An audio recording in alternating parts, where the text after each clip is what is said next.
A bit of MIG welding today. I just thought I'd roll the camera while I was doing a bit of welding. It will get probably noisy with the, I've got a Kempe inverter MIG welder in the background and no filter on when I'm welding either, so you have to it should auto darken anyway, but just allow for that.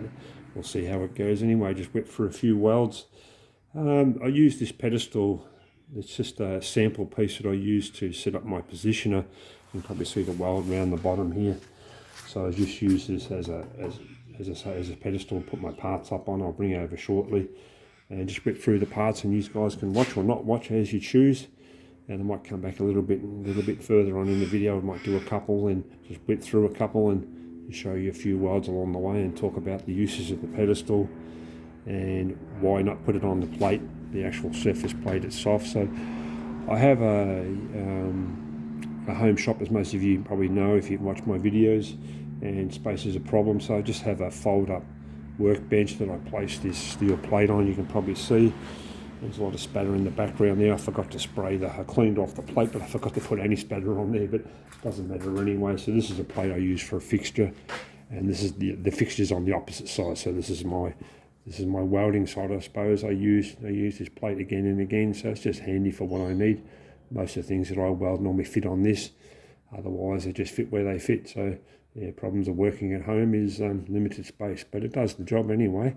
I do have a cast iron, a fairly large cast iron table for my TIG welding, but I don't use that for MIG welding. I just want to keep the spatter off it. But anyway, I won't talk too much longer and do a few welds and talk about the advantages of using the pedestal over welding on the table. So.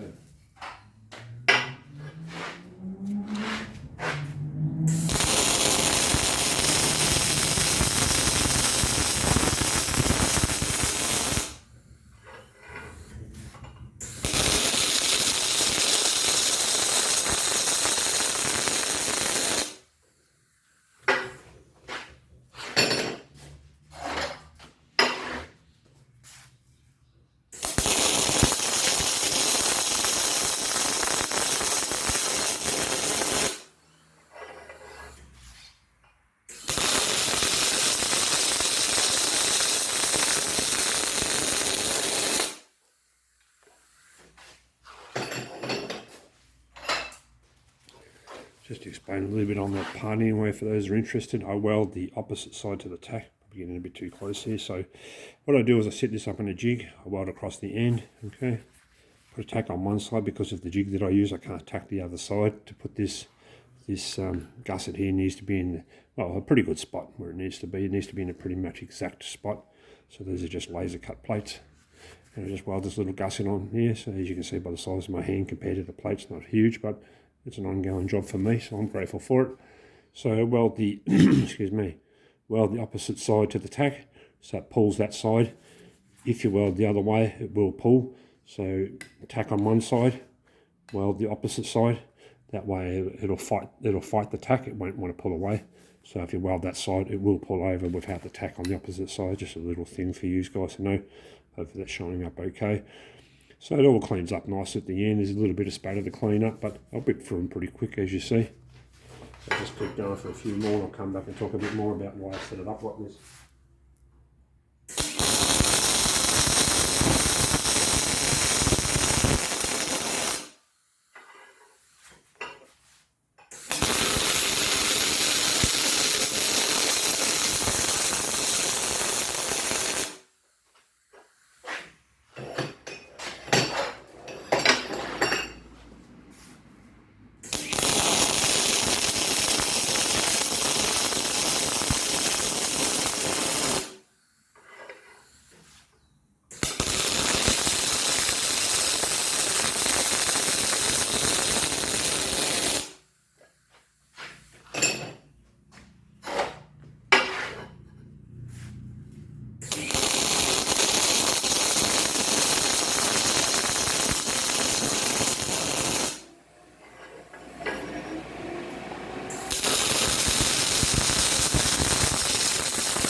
I'll just wait for the fan to cut out on the Kempy just so you can hear me a little bit better. Not that I've got a lot to add to the video, but I'll just talk about what there's a advantage. You probably see straight away the advantages of using that pedestal.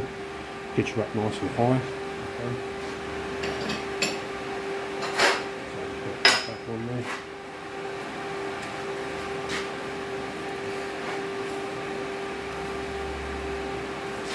So having it up that high gets you up off your work surface. You know, in most cases you'll have a workbench of some description. I don't, as I said, just got my steel plate, which does the job anyway.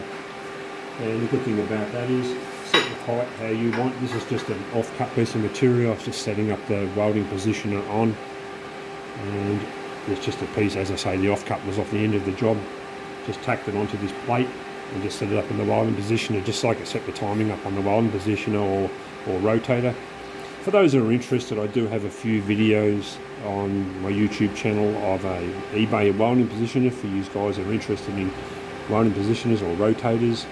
So I talk about the positioner in one of the first videos. In the second one I talk about the modifications that I've done to it to get it how I wanted, and then come back in a third video and talk about some of the things that I found after owning it. I think it was about 8 or 9 months, I can't recall now, somewhere around that time frame. I'll just wait for that fan to cut out anyway, and I'll just go in a bit more white wiring to weld on the surface. Not weld on here I should say, but weld up here. Hopefully you can hear me okay.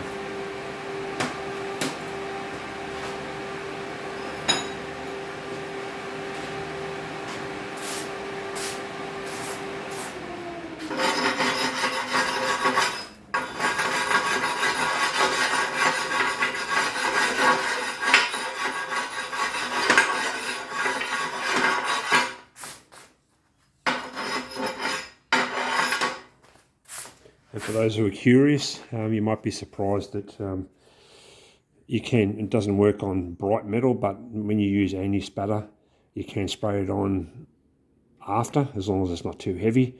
Most of the time, you probably try to weld on a surface plate that's got mil scale on it, so the spatter doesn't stick. But if you don't, just spray the whole surface with anti-spatter first before you start to weld. But even with the spatter that was built up on there, you might have been able to see in the far side there, I've just sprayed some anti-spatter on it. You just let it cool down, and then you can pretty much scrape it off as I did then. So you know the surface is a bit stained from the spatter, but it's basically clean. Pedestal doesn't have to be anything brilliant. The height up to you. What you want to set to what you feel comfortable. As I say, this just works for me. For the height that it is, it just worked out well. As I say, it's only an off-cut. Part on top. Nice spin around.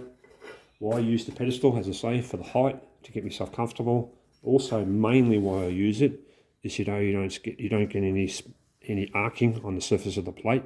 Okay, what I'll do is I'll weld one on the plate. I'll just tilt you down a little bit so you can actually see. I'm not really sure how this is going to come out in the video yet, where this is auto darkening. It should the camera should auto darken anyway when I start to weld anyway. I'll soon know when I look back at this video. So hopefully you can see that part okay. Weld to, as I say, weld to the opposite side to the tack, other side's tacked, weld this side. Okay. Give myself the best chance to clean the surface. Okay. Put the plate down. Just nip the end of the wire off. Generally I don't, but I'm going to do a nice weld. Just nip the bad end off. If you want to do a nice weld, just nip the end off the wire. Get rid of that little ball on the end. If you want to start a nice weld, get rid of that first. When you're on the go, you don't do that, of course. You see how fast I was whipping through that. Okay, so just get that in a reasonable position. Okay, no rubbish under there, as you see.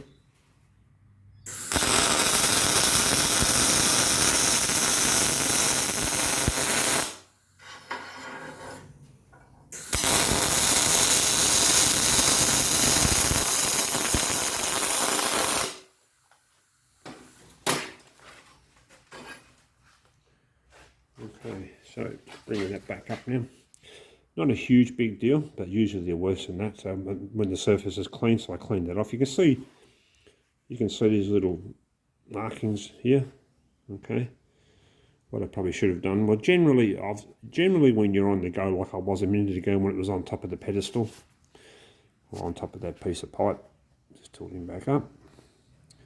What you're trying to do with this, it doesn't matter about the shape too much. You don't need any brilliant weld around there to show off to people on YouTube. What you're trying to do is reduce the surface area, okay? So all you're trying to do is just create the best electrical connection between your positive on your wire and your negative on the actual earth. Obviously it's opposite for flux core wire, but we're using solid wire. So positive on the wire and negative on the earth. Your small earthing area, okay, that'll resist a couple of things from happening. You won't get that arcing problem, okay, and also it won't have a tendency to want to push the part away from time to time. Just tilt that back down again. I've got you up zoomed up nice and close, so I can't really. So it'll stop the. When you're normally welding with MIG, you'll know very well, you get your little marbles and bits of crap just floating around in the air. So the surface is generally not clean. And when you're trying to, I always just flip them through those pretty quick before, okay? So when you get those spikes on there, is because the surface isn't really clean or it's not getting a good connection. It very rarely does anyway, because the mill scale on there, or of the hot roll, as some people refer to it as, doesn't let a good earth through. So you've always got the opportunity to remove that mill scale, but in this case, these parts will get cleaned up after anyway. So after welding, all the surface will be all cleaned up anyway before it goes to the customer anyway. And then they go into my machine and they have holes drilled and tapped into this side, okay? So I've just got to whip through those. I'll whip through those pretty fast because I've got about 240 of them to do. So having up on that pedestal,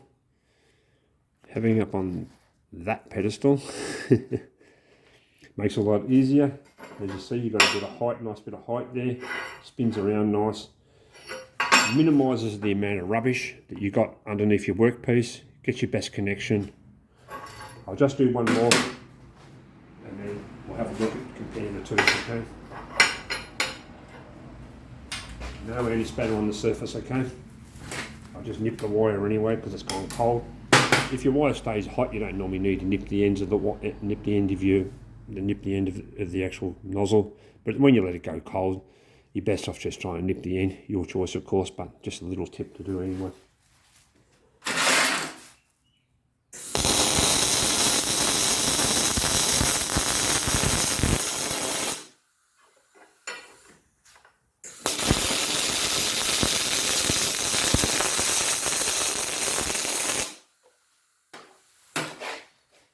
Okay. So a little bit of spatter there. I'll just turn him over on the other side. Okay, just hopefully it'll get in the camera okay. You can see the heat mark, the heat signature there on the plate where it's been welded. Okay, absolutely no arcing at all, okay, on this side. Probably it doesn't matter, and you can probably see you can sand that off, but it's not only just for the look, the appearance of it, it's also easier too, because as you're welding up on that pedestal, any sort of pedestal, doesn't have to be anything brilliant, square, round, triangle, whatever you want, hex. As long as it's got a hole in the center, you want it contacting minimum of your workpiece as possible, okay?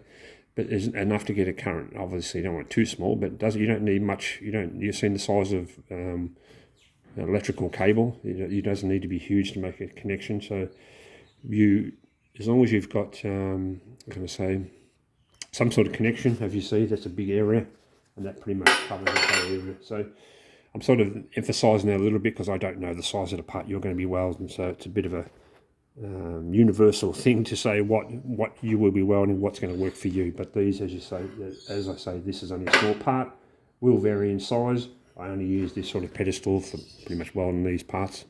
Generally, I weld on this plate, but in most cases it's clamped down or it's bolted down to a fixture plate, which is on the other side of this. So it has that fixture where it's bolting it down.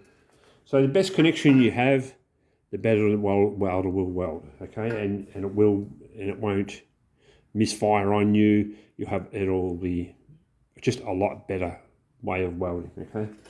So other than that, that's probably enough for this video. If you have any questions, go and try it yourself anyway. That pedestal idea, as I say, you don't need to weld it. You don't need to have it welded onto another plate. You can put that pedestal or whatever it is, what do you want to call it, onto the actual workpiece or work table, whatever it is, and just tack it. Make sure you tack it, don't just sit there, because you want to get a good connection and you don't want this sliding around all over your bench anyway. And then you won't get that arcing problem, and the MIG will fire pretty much 999,000 times out of a million each time without pushing the part away, and it'll weld a lot nicer too. You won't have any arcing problems as far as trying to get a good connection. Just earthing problems do create a lot of problems with MIG welding especially. So otherwise, that'll do for this video. Hopefully the information was useful. Go and check out those other videos. Plenty more to come. Look forward to seeing you on the next one. Okay, talk to you guys soon. Okay, bye for now.